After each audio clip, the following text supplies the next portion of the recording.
Bonjour, ici Mira Lavandier du blog Logement éco-responsable. Vous voyez l'adresse sur l'écran. Aujourd'hui, je vais vous parler de l'aménagement du bureau. Alors, je m'appelle Mira Lavandier, je suis l'auteur du site Logement éco-responsable. Je suis architecte spécialisée en qualité environnementale des bâtiments. Le site Logement éco-responsable ainsi que mes fiches conseils et les guides téléchargeables que vous pouvez y trouver sont destinés aux particuliers qui souhaitent se charger seuls de leur projet d'aménagement, de rénovation. Je voudrais attirer votre attention sur un point important.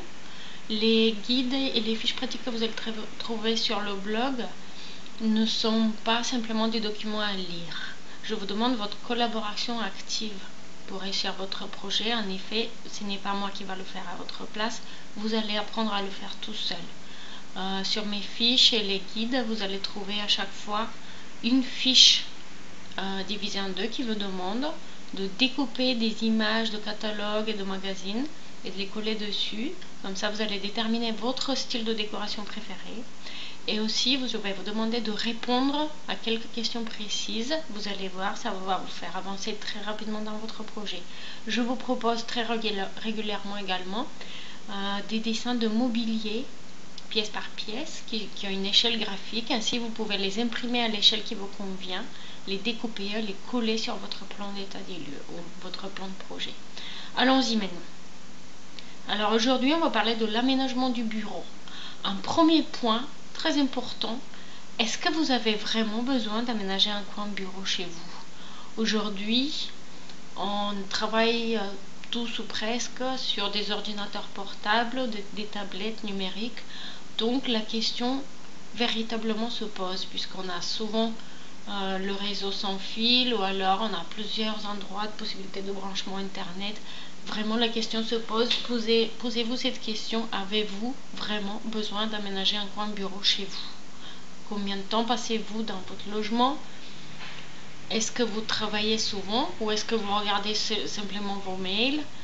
Posez-vous la question, avez-vous véritablement besoin de cet espace? Comme pour l'aménagement de toutes les pièces dans le logement, il existe 5 points importants, 5 questions importantes à répondre pour votre projet. Quelles sont les contraintes liées à votre logement en particulier? Quelles sont les opportunités, les éléments à valoriser dans votre logement?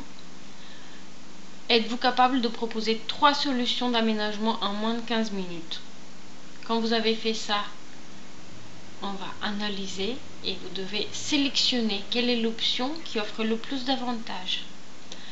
Et par la suite, quand vous avez sélectionné votre option d'aménagement favori, choisissez un élément central qui sera l'élément fort singulier à mettre en avant. Donc, si tout votre mobilier est du mobilier de récupération, si c'est votre famille qui vous a donné des meubles, ce n'est pas grave. Choisissez juste un élément de votre choix dans votre appartement, dans chaque pièce, qui sera mis en avant.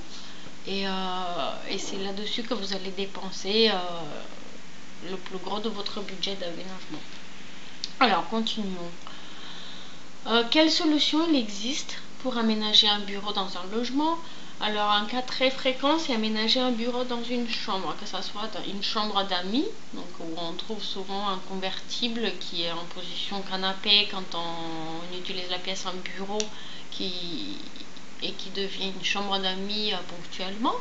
Ou alors, dans la chambre parentale, on peut aménager un petit espace bureau. Donc là, vous voyez un exemple d'aménagement pour une chambre relativement grande qui fait 14 mètres carrés ou 16 mètres carrés si je me rappelle bien.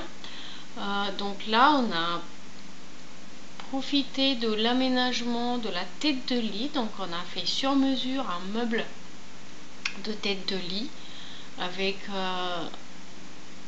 des portes à garlandage qui se referment à l'intérieur de ce meuble et qui permet de diviser la pièce en deux. Donc d'un côté on a un coin bureau-bibliothèque et de l'autre côté on a la chambre proprement dite avec son dressing. Donc pour faire ce type d'aménagement, ça va de soi, il faut 2 sources de lumière naturelle et une pièce suffisamment spacieuse.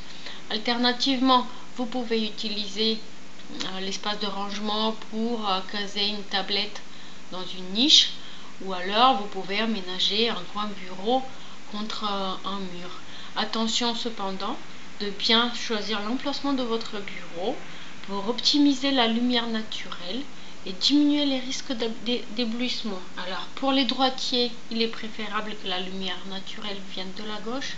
Pour les gauchers, il est préférable que la lumière naturelle vienne de la droite. Évitez la lumière qui vient derrière votre dos, puisque là vous allez avoir des soucis d'éblouissement.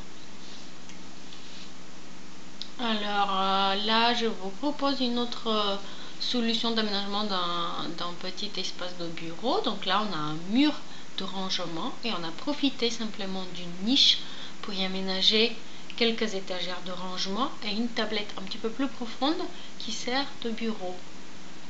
C'est une solution de bureau très discret, hein, et qui peut disparaître facilement dès qu'on ferme l'ordinateur. Alors si vous avez plus de place dans votre salon, vous pouvez opter pour le bureau qui devient l'élément central de la décoration de la pièce. Alors vous pouvez carrément opter pour un ancien bureau en bois massif ou alors un bureau contemporain en verre.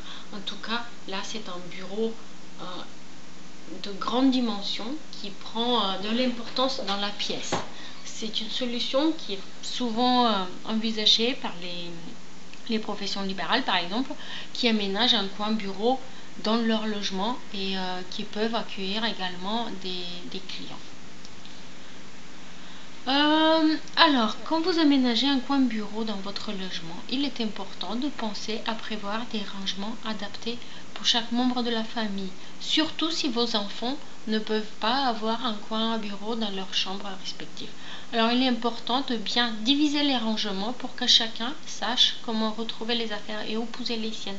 Comme ça évite les conflits. Donc vous devriez avoir un petit placard pour le courrier, un petit placard pour les notes personnelles, une petite tablette pour les dessins des enfants et l'agenda familial par exemple. À vous d'étudier vos besoins particuliers et d'adapter votre aménagement en fonction. Là je vous ai donné, juste à titre d'exemple, 3 dimensions de bureau. Donc vous voyez, on a à gauche un grand bureau spacieux, après on a une solution intermédiaire, on a en fait un petit bureau moins profond qui aujourd'hui est tout à fait envisageable avec les solutions d'écran plat. Aujourd'hui nos écrans ils prennent beaucoup moins de place qu'avant. Et la troisième solution, c'est un bureau aménagé en angle où en fait les tablettes elles peuvent être beaucoup moins profondes puisque on a toujours une tablette qui est libre pour pouvoir écrire dessus alors que l'autre est occupée par l'ordinateur. Je vous remercie pour votre attention. N'oubliez pas que pour plus d'informations, vous pouvez visiter mon blog Logement éco-responsable. Vous voyez l'adresse sur l'écran. Vous allez y trouver beaucoup d'informations utiles pour vos projets d'aménagement, des fiches et des guides téléchargeables. Je vous remercie, je vous souhaite une très bonne journée. Au revoir.